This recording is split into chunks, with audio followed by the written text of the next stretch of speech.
A 7-year-old boy walked into a gala filled with Korea's most powerful people, looked past every dignitary, every socialite, every woman in a gown that cost more than a year's salary, and chose the woman in the staff uniform carrying a tray of canapés. He ran to her, grabbed her hand in front of 500 witnesses, and said, loud enough for a microphone to catch it, "Mom!" She froze. The room froze. And the man who had been about to announce his engagement to someone else, the man who controlled half of Seoul's shadow economy and all of its legitimate real estate, turned from his microphone and stared at his son like he had never truly seen him before. That was the night Daniel Park stopped running the world and started paying attention to it. The engagement gala was held at the Grand Hyatt Seoul on the 43rd floor. A venue that existed above clouds in consequence. The kind of place where the chandeliers cost more than most people earned in a decade, where the guest list was printed on cardstock that smelled faintly of money, and where every conversation carried the weight of a transaction. Business here wore the mask of celebration. Power called itself family. Daniel Park moved through it all like he always did, with quiet precision and no warmth. He was 41 years old, tall in the way that men who never have to hurry are tall, dressed in a black suit that had been tailored for him 3 days prior in Milan. His face gave nothing away. Never did.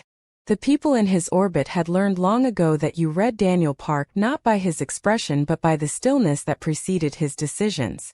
When he went very still, something was about to change. He'd been still for 2 months, since he agreed to marry Yura.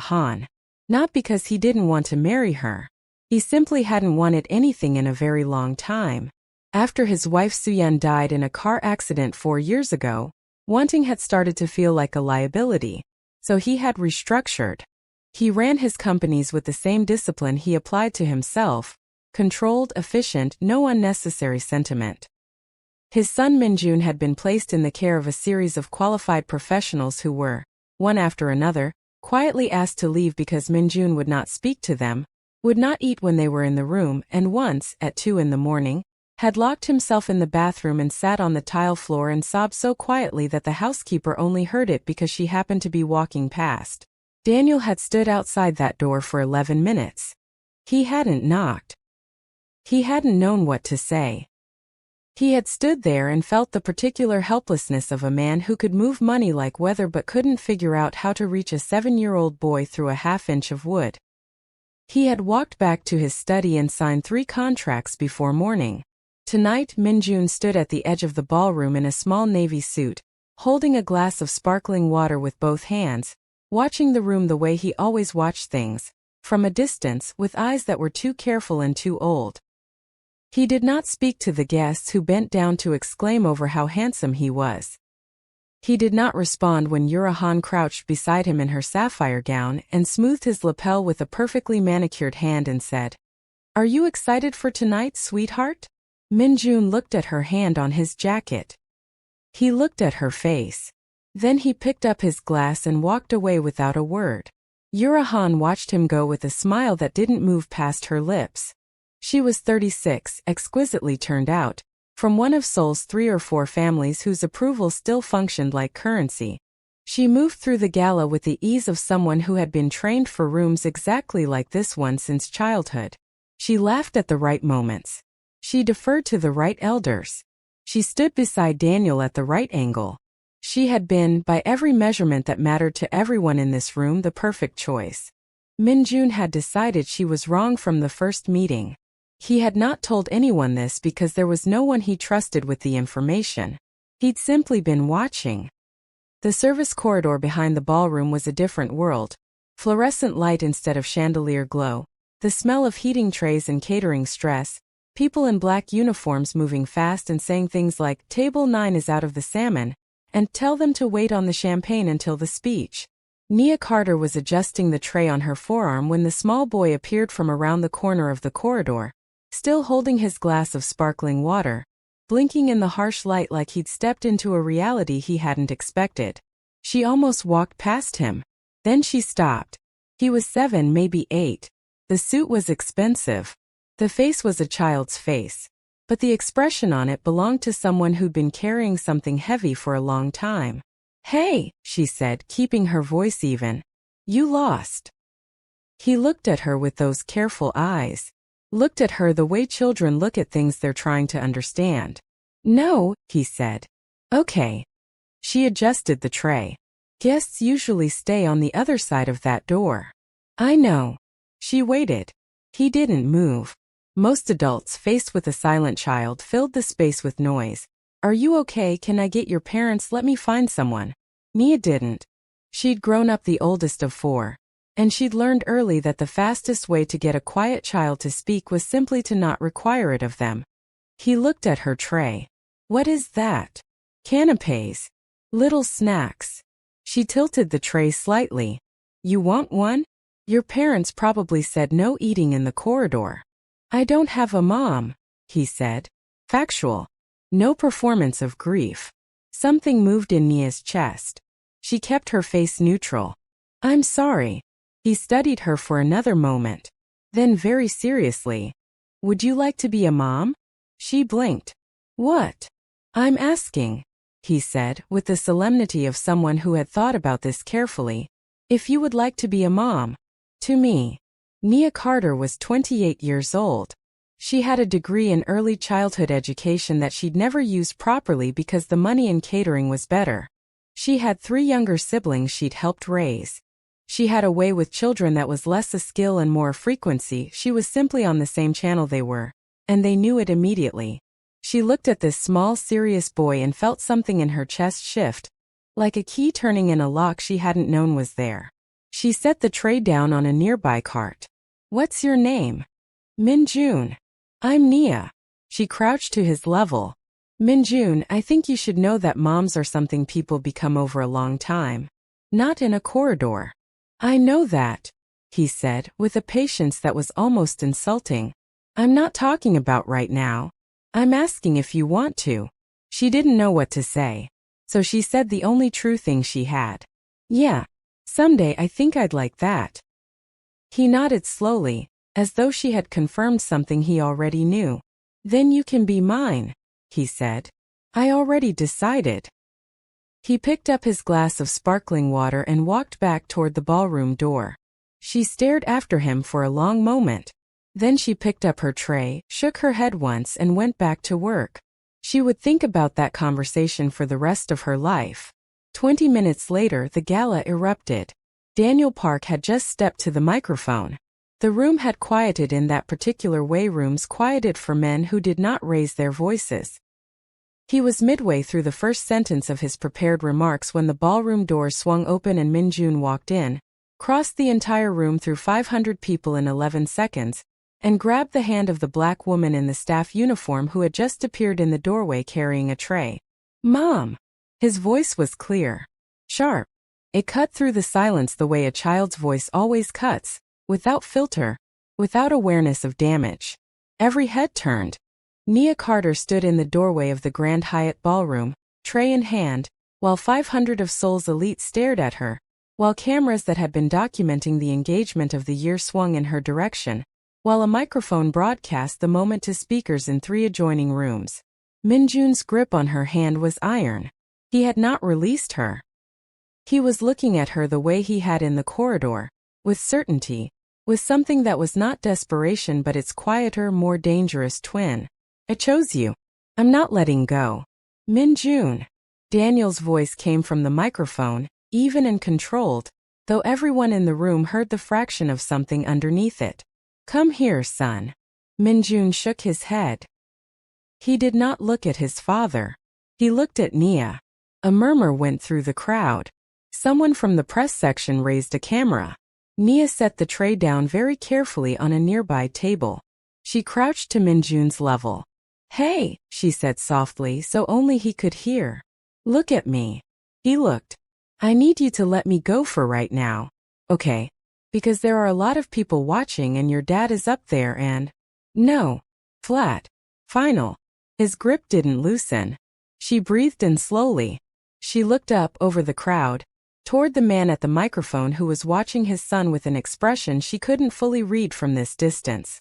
Control, confusion, and something beneath both of those that looked almost like recognition. Their eyes met across 500 people. And in that 10 seconds of contact, something communicated that had no language yet. If you're enjoying this story, please take a second to like and subscribe. It helps more than you know. Now stay with me. It's about to get real.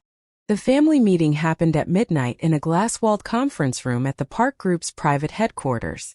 Daniel sat at the end of the table. His uncle Kyung-soo sat on his left, already displeased. His grandmother Park Eun sat to his right, her silver hair precisely set, her hands folded, her face composed in the particular stillness of a woman who had survived enough scandals to know that controlled silence was more powerful than noise. Across from him, 3 cousins, 2 senior advisors, and the family's head of communications. A crisis team dressed in suits, for a 7-year-old's moment of honesty. The footage is already on 3 platforms, the communications advisor said.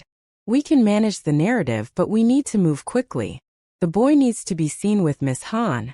A family photo, a statement. He won't take one, Daniel said. We can arrange. You've met my son. You know what arranging him looks like. The room went quiet. Kyung-soo leaned forward. Daniel, you cannot seriously be considering. She stays, Daniel said. For now. Under conditions. She's an event worker. We don't know who she is. I'm aware. He'd already had her background checked. Nia Carter, 28, from Atlanta originally, living in Seoul for 3 years, clean record, no affiliations, no debt beyond student loans, no associations of concern. She was, by every measured metric, exactly who she appeared to be, which was, in his experience itself, unusual. She stays at the estate. Supervised. I want to understand what he sees in her. And Yura? His uncle asked. Yura has agreed to be patient, Daniel said. As if on cue, and it was because Yura Han was watching this meeting on a private feed she had arranged 6 weeks ago. He added. She is handling this with grace. What no one in the room noticed was the slight pause before Yura had offered her public support that evening. The half-second hesitation before she smiled and said, for the press who circled her like planets around a star, that of course this was fine, of course Minjun was only a child, of course she supported Daniel's decision. It had been a masterful performance. What no one noticed was that Yura Han was never not performing. Nia was given a room in the east wing of the Park estate, which was the kind of sentence that required a moment to absorb. The east wing. Of a house that had wings. She stood inside it at 1 in the morning with a duffel bag of belongings she'd been allowed to retrieve from her apartment, looking at the space, the silk curtains, the art on the wall, the view of a garden lit softly below, and thought, with very clear-eyed calm, that this was either the most interesting thing that had ever happened to her or the beginning of something she would need to be very, very careful about. Minjun appeared at her door at 1:15. He stood in pajamas holding a small stuffed animal she would later learn was named Bongo and said, I knew you would come. Minjun, it's late. I know. He looked at her room.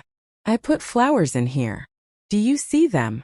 There were flowers on the bedside table.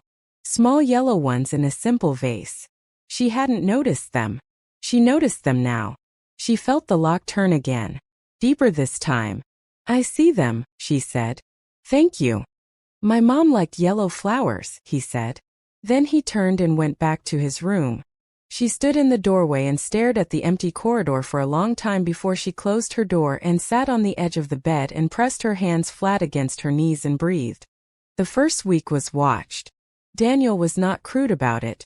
The cameras were disclosed, the conditions were clear. Nia was permitted access to common areas of the estate between 8 in the morning and 9 at night. She was not to enter Daniel's study, the business wing, or the garage. She was to have no outside contact that wasn't monitored. She complied with all of it without complaint, which was itself something Daniel noted. Most people, placed in a surveillance environment, either performed for it or chafed against it. Nia did neither. She simply moved through the house and paid attention to Minjun. On day 2, she learned he hadn't been eating properly. The housekeeper confirmed it quietly. He rarely finished a meal, hadn't been eating breakfast at all since the last caregiver left. That evening, Nia sat at the kitchen island while the chef prepared dinner and said conversationally, to no one in particular, "I wonder if he'd eat if there was someone eating with him." The chef, a practical woman of 50 who had watched a long parade of professionals fail with Minjun, said nothing. But she set 2 places. Nia sat across from Minjun at the kitchen island, not at the formal dining table, and ate her food and talked about completely unimportant things. A bird she'd seen in the garden, a song she couldn't get out of her head, whether it was better to eat rice with a spoon or chopsticks. Minjun listened. Then, without being asked, he picked up his spoon. He finished his meal. He did this the next night too. And the night after. On the 4th night, through a camera in the kitchen, Daniel Park sat at his desk and watched his son eat a full meal for the first time in 6 months. He sat very still for a long moment. Then he picked up his phone and called security. "Reduce monitoring in the kitchen," he said. "And the garden." The panic attack came on day 7. 2:17 in the morning, the sound of it reaching Nia through the wall between their rooms. Not screaming, which would have been easier to respond to, but the broken, gasping silence of a child whose nervous system had declared emergency without the permission of his voice. She was through the door in seconds. Minjun was on the floor beside his bed. Knees pulled to his chest, eyes open and absent, breathing in stutters. Nia had dealt with panic attacks before. Her younger brother had them at 12, for 2 years after their father left. She knew the worst thing you could do was panic back at them. She sat on the floor beside him. Not in front. Beside. She didn't touch him yet. "Hey," she said steady and low. "I'm here. Just breathe with me. In through the nose." She breathed loudly enough for him to hear. Out through the mouth. He looked at her. The absence in his eyes began to clear. In. She breathed. Out. She didn't notice Daniel in the doorway until she felt the air change. He was standing there in a dark shirt and sweatpants, which was the most undone she'd seen him, and his face had the expression of a man confronting something he couldn't control. Not with authority, not with money, not with any of the instruments he'd been trained to use. She met his eyes, tilted her head very slightly, toward the other side of Minjun. He understood. He sat down on his son's other side, quietly. He looked at Nia as if waiting for instruction, which was probably the most vulnerable thing he'd done in 4 years. "Together," she said. "In. Out." The 3 of them breathed. By the time Minjun's shoulders dropped and his hands unclenched and he leaned, boneless with exhaustion, against Nia's arm, it was almost 3 in the morning. Daniel carried him back to bed. He stood over the boy for a moment, looking at the sleeping face of his son, and something in the set of his own face shifted. Not dramatically, because nothing Daniel Park did was dramatic, but the way a fault line shifts. Quiet. Permanent. Irrevocable. He found Nia in the hallway. "How often does that happen?" she asked. He was quiet for a moment. "He had 3 in 1 week after the last caregiver left. Does he have a therapist?" He refused to speak in the sessions. She nodded slowly. "He won't refuse if he has someone he trusts with him." He looked at her then.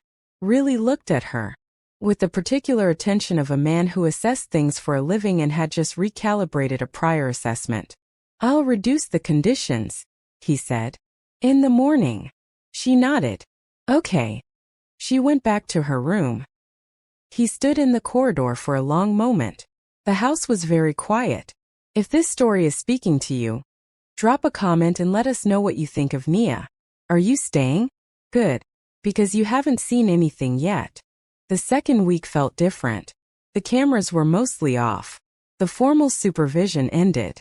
Nia moved through the estate with the ease of someone who had simply decided she belonged here, and Minjun moved with her. Not clingingly, not frantically, but with the quiet certainty of a child who had found North. She challenged Daniel on a Thursday. He'd come home at 9:30 to find Nia and Minjun in the library, his son asleep on the couch with his head on her arm, a picture book open across his chest. He'd stood in the doorway, a posture he seemed to adopt frequently now, this threshold watching, and she'd looked up and said, quietly so she didn't wake the boy, "He waited for you." "I had meetings." He waited for you, she said again. Not accusation. Statement. He set his briefcase down. He's asleep. He waited until 9. He had a good day. He wanted to tell you about it. Daniel looked at his son's sleeping face, at the picture book, at the practiced ease with which Nia held Minjun's weight against her arm still, the way someone holds a sleeping child who knows the cost of waking them. I have meetings tomorrow morning. He needs a father, Nia said, not a manager. The silence that followed was the kind that either ends conversations or changes them. Daniel sat in the chair across from the couch. He picked up his phone. Then he set it down. He sat there for 45 minutes while his son slept and Nia read and the house was quiet. And when Minjun stirred half awake and blinked and saw his father sitting there, the expression that moved across the boy's face was something Daniel would carry for the rest of his life. The next morning he canceled 2 meetings. It built the way true things build, not in declarations but in accumulation. Shared meals at the kitchen island instead of the formal table. Evenings where Daniel sat with Minjun on homework, Nia nearby, occasionally intervening, the 3 of them in a configuration that shouldn't have worked and did. Moments in the garden where Minjun ran between them both like he was trying to make a connection physical. Something he could feel in his feet and hands. One evening Daniel found Nia in the garden after Minjun had gone to bed. She was sitting on the stone bench at the far end, looking at the city lights below the hill the estate sat on. He brought 2 cups of tea without asking if she wanted any. He sat beside her, not at the appropriate professional distance but beside her, and they drank their tea and looked at the city and eventually started talking about nothing in particular and then somehow about everything. She told him about her brother, the one she'd helped raise, who was studying engineering now in Taejun. He told her, and this surprised him as much as it might have surprised anyone, about Suyun. Not the official version, not the controlled narrative of grief, but the actual shape of it. The way he still sometimes reached for his phone to send her something and then remembered. He has her eyes, he said. Minjun. I know, Nia said. He mentioned her. He looked at her. He doesn't talk about her. He talked to me about her. Another thing to recalibrate. He looked back at the city. You're not what I expected, he said. What did you expect? Someone with an agenda. She was quiet for a moment. I'm sure that's exhausting. Expecting that from everyone. It's practical. It's lonely, she said. Simply. Without apology. He didn't respond. But he didn't leave either. They sat until the city below began to go dark. And at some point the distance between them on the bench had decreased without either of them deciding to move. And neither of them mentioned it. Yura saw them. She had come to the estate unannounced, something she had done twice before, which Daniel had allowed because she was his fiancée and suspicion would have been noted. She was given access to the main receiving rooms. She was not given access to the garden. But the garden was visible from the second-floor hallway window. And Yura had navigated spaces for 15 years by understanding which windows showed which views. She stood at the glass and watched them sitting together on the bench in the dark. Watched the way Nia's posture was unhurried. Watched the way Daniel, who was always angled away from people, was angled toward her. Watched the moment Daniel said something and Nia looked at him and laughed. Not the polite laugh that Yura had catalogued in every social situation, but the other kind, the kind that came before a person could arrange their face. And then Daniel smiled. Yura hadn't seen him smile in 18 months. She had counted. She stood at the window for another 4 minutes. Then she went back downstairs and asked the housekeeper for tea and sat in the receiving room with her legs crossed and her expression smooth and her mind moving through calculations like water through a sieve. She had been patient. She had been strategic. She had gathered what she needed over 14 months.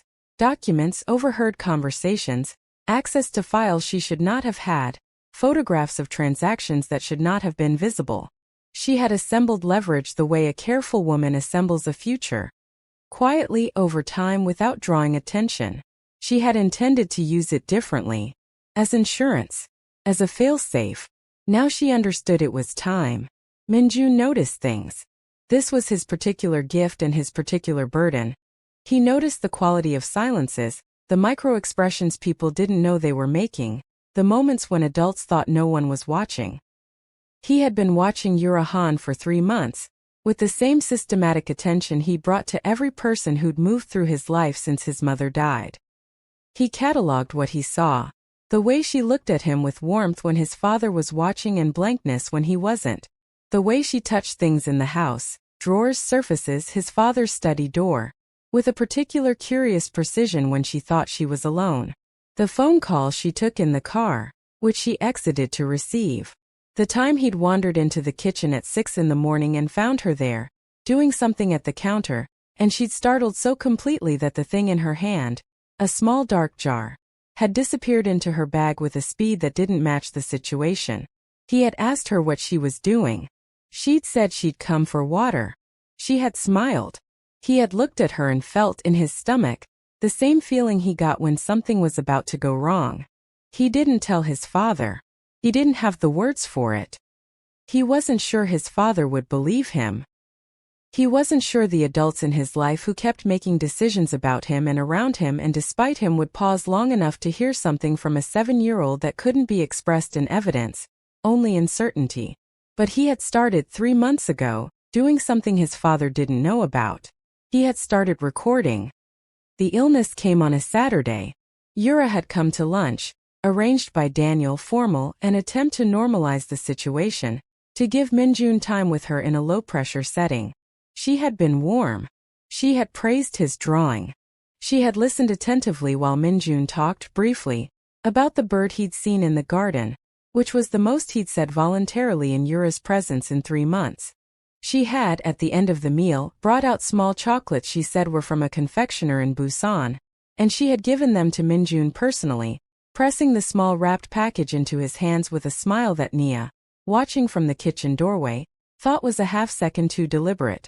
The timing of it, the directness, the particular care she used in handing it specifically to the child. Nia had told herself she was being paranoid. She had gone back to the kitchen and washed dishes and told herself she was seeing things that weren't there because she didn't trust Yura and was looking for reasons. By 8 that evening, Minjun was on the bathroom floor. His temperature spiked at 103. He was vomiting, shaking, the color wrong in his face in the way that made every adult in the house immediately understand that this was not a regular illness. Daniel found him first and was already picking him up when Nia appeared in the doorway. She looked at the boy's face and then at Daniel's face and said, "Hospital. Now."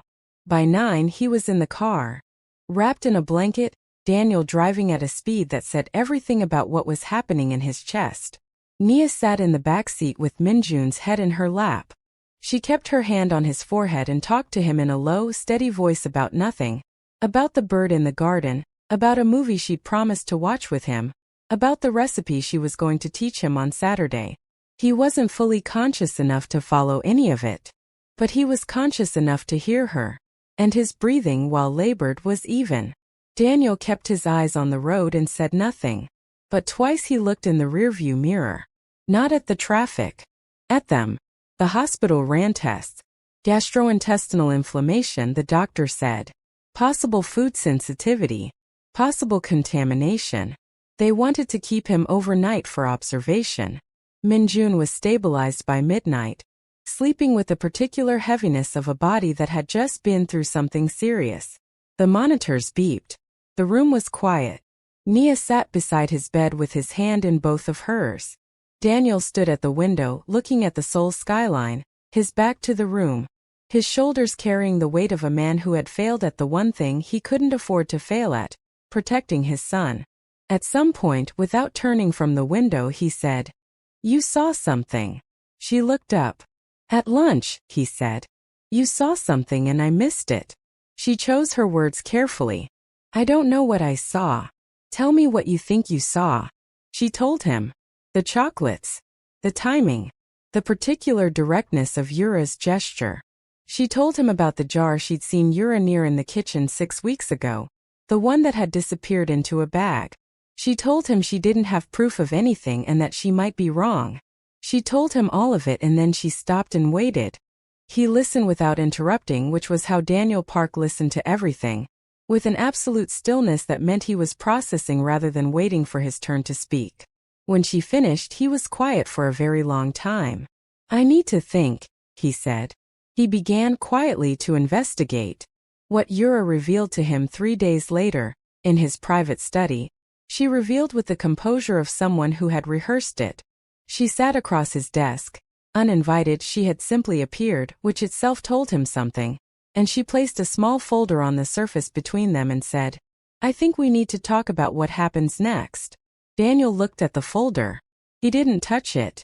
She explained what was inside. Financial records, operational details, transaction logs from accounts that did not officially exist.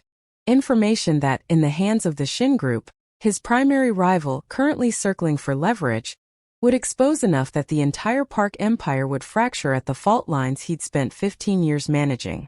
"I've been very patient," Yura said. "Very understanding. But I think you've forgotten what we agreed to." He looked at her face. He looked at the folder. He was very still. "You came to this engagement with information already collected," he said. "Before Minjun's gala. Before any of this. I came to this engagement knowing what I needed to know. That's not unusual for someone in my position." "And the Shin Group?" A pause. Just a pause, but he'd been reading people for 40 years. "That's not what this is about." "What is it about?" "Honoring our arrangement," she said.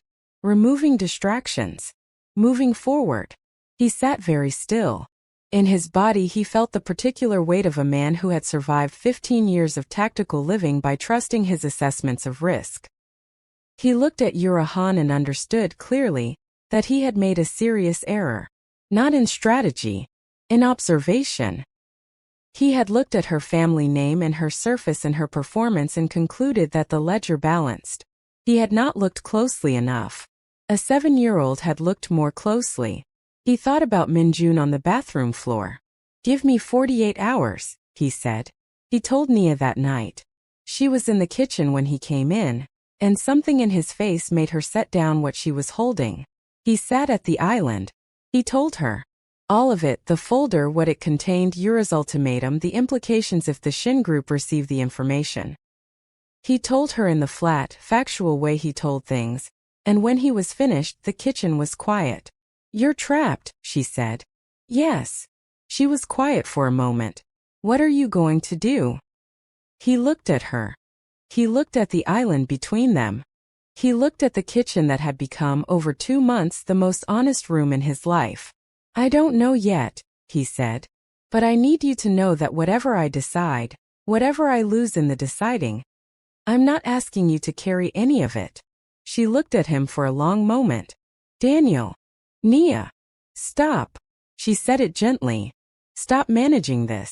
Stop standing at the edge of it and handing me a version you've already packaged. Just..." She pushed off the counter and came around the island, not dramatically, just to be closer. "Just say what you mean." He looked at her. Something in his chest, long braced and long controlled, did something it hadn't done in 4 years. "I'm not willing to lose this," he said. "Any of this. I don't care what it costs." She held his gaze. "Then let's figure out what to do." They didn't figure it out that night. They talked until past midnight, and what they built wasn't a plan so much as a shared position. 2 people who had decided they were standing in the same place whatever came. They didn't know that the plan was already built. They didn't know it had been built by a 7-year-old patiently over 3 months, with a small tablet he'd been given for educational apps and a quiet systematic instinct that was going to turn out to be the most important thing in this story. Before we get to the part that changes everything, if this story has moved you at all, please share it with someone. This is the kind of story that deserves to travel. Now, are you ready? Minjun came to the study on the second morning.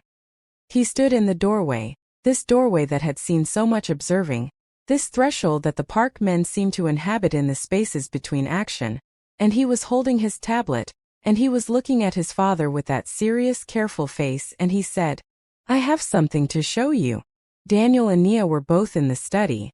This was itself something, the 2 of them in the same room, morning light, quiet. Minjun looked at both of them and seemed satisfied by the configuration. He walked in and placed the tablet on the desk. He had recorded Yura 6 times over 3 months. The recordings were not perfect. They were the recordings of a 7-year-old trying to document what his instincts were telling him, using angles that were sometimes half-blocked and audio that was sometimes distant. But they were enough. The kitchen recording 6 weeks ago. Yura at the counter before dawn. A small glass vial briefly visible before she saw him and it disappeared. Minjun's voice asking what she was doing. Yura's immediate composure. The performance of innocence. A phone call caught through an accidentally opened door. In Korean, too fast for Nia but slow enough for Daniel. A voice confirming that documents were in order, that timing was approaching, that the arrangement was on schedule. Yura's voice responding with coordinates. Photographs Minjun had taken of papers left briefly on the coffee table. Documents he hadn't understood but had photographed anyway because they looked like the kind of papers adults weren't supposed to leave out. Daniel's security team confirmed the photographs in 40 minutes. The documents showed correspondence with Shin Group leadership. Not new correspondence. Correspondence from 8 months ago. Before the engagement announcement. Before the gala. Yura Han had come into Daniel Park's life already embedded in his rival's operation. She had been gathering intelligence for 14 months. The engagement itself had been the access. And she had, somewhere in that calculation, failed to account for a 7-year-old who was paying closer attention than anyone. The family meeting this time was different. There was no crisis communications team. There was no Uncle Kyung-soo managing the narrative. There was Daniel, and there was evidence. And there was a call to Yura's father that lasted 3 minutes and resulted in Yura's family withdrawing their support for the engagement by that evening without public statement. What happened to the documents, the financial records, the operational details Yura had assembled, became a matter between lawyers and organizations whose names did not appear in any news coverage. What happened to Yura Han's position within the circle she had occupied was a quieter kind of consequence, the kind that social ecosystems deliver without announcement. What mattered was simpler. The danger was gone. The family gathering 3 days later was smaller and less formal than any gathering the Park family had assembled in living memory. It was the grandmother who called it, Park Yui-soon, who at 81 had seen enough of the world to understand that waiting for men to manage their own reckonings was an inefficient strategy. Nia stood in the receiving room and was seen, which was different from being assessed. The grandmother sat across from her with tea and looked at her with the directness of someone who had no more time for performance, and asked questions that were plain and required plain answers. "Why did you stay?" the grandmother asked. "When the conditions were difficult. When the family was cold. When the situation was uncertain. Why did you stay?" Nia thought about it honestly. "Because he needed someone too," she said. "Minjun, I mean. Someone who wasn't going anywhere just because it got hard." The grandmother was quiet for a moment. "My grandson's first wife stayed," she said. "Until she didn't, and then she was gone and he closed. We watched him close and we couldn't reach him. And then the boy closed too." She looked at Nia with those old clear eyes. "You opened them back up." Nia didn't say anything. There was nothing to say. The grandmother set down her tea. "We trusted what looked correct," she said. "And we overlooked what was correct." The child didn't. Kyung-soo, sitting beside the grandmother, said nothing. But he was looking at Nia with an expression that had been recalibrated. The estate changed. Not architecturally. Not officially. But in the way spaces change when the quality of attention inside them changes. The kitchen became louder in a good way because Minjun had started talking in the mornings, real talking, the kind with opinions and jokes and the occasional small outrage about things that were unfair. The garden became a regular part of the day rather than a place people passed through. The formal dining room was used on Sundays, which was different from before, when it had been used only for obligation. Daniel canceled fewer meetings because he had learned to schedule differently. He was home by 7 most evenings. He sat in the library. He read to Minjun sometimes, which he hadn't done in 4 years, and Minjun listened with the particular attention of a child who is filing the sound of a parent's voice somewhere permanent and safe. Daniel shut down 3 operations that winter. Not dramatically, quietly, through lawyers, through restructuring, through the patient work of reorganizing what had been built on shadow into something that could survive daylight. Took time. It was not without cost. He did not tell Nia all the details and she did not ask for all of them, but she knew the shape of it, and she knew what it said about who he was choosing to be. One evening she asked him if he regretted it. He thought about this with his characteristic seriousness.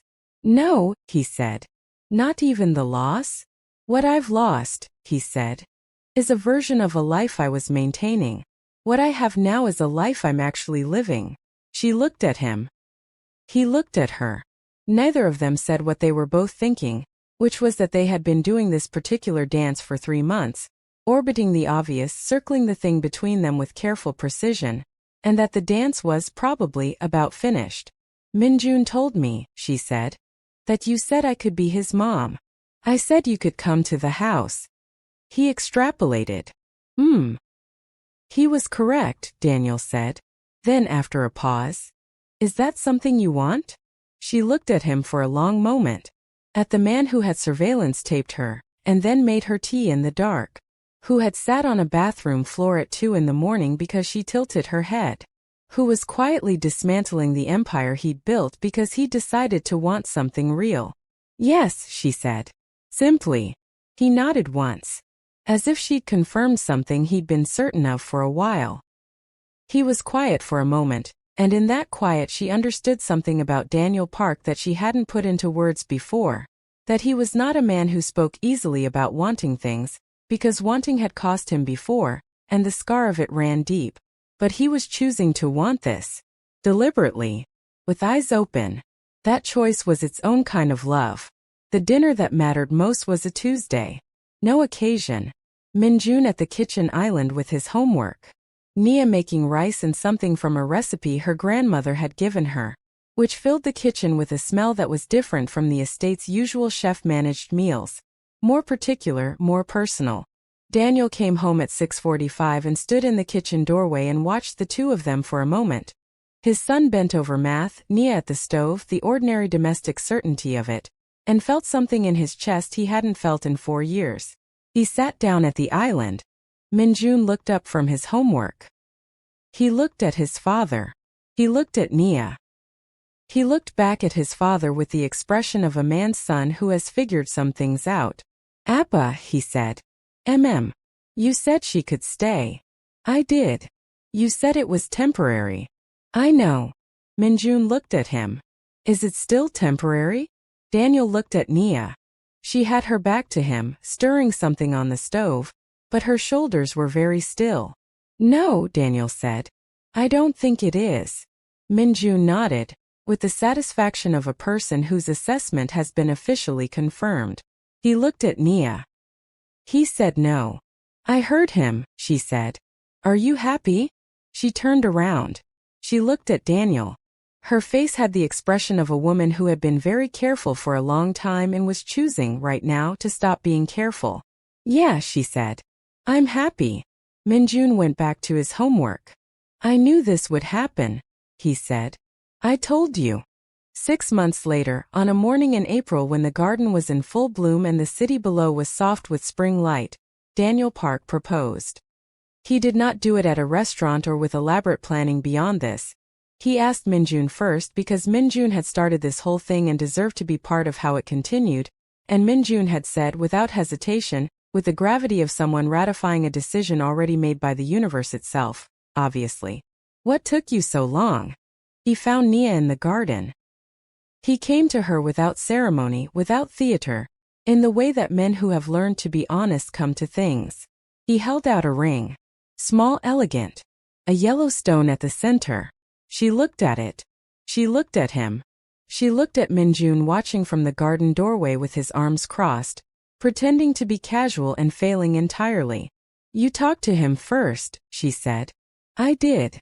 What did he say? He said obviously. She laughed. The kind of laugh that came before she could arrange her face. Nia Carter, he said. Will you? Yes. She didn't let him finish. Yes. Minjun walked into the garden, done pretending to be casual, and inserted himself between them with the confidence of a child who had engineered this situation and was entitled to be present for its culmination. The wedding was small. A private ceremony in the estate garden on a Saturday in June. The guests numbered 31. Park Yeosun attended in traditional dress, upright and composed, her eyes carrying an emotion that a less controlled woman might have let show on her face. Kyung-soo attended and shook Nia's hand and said nothing, which from him was something.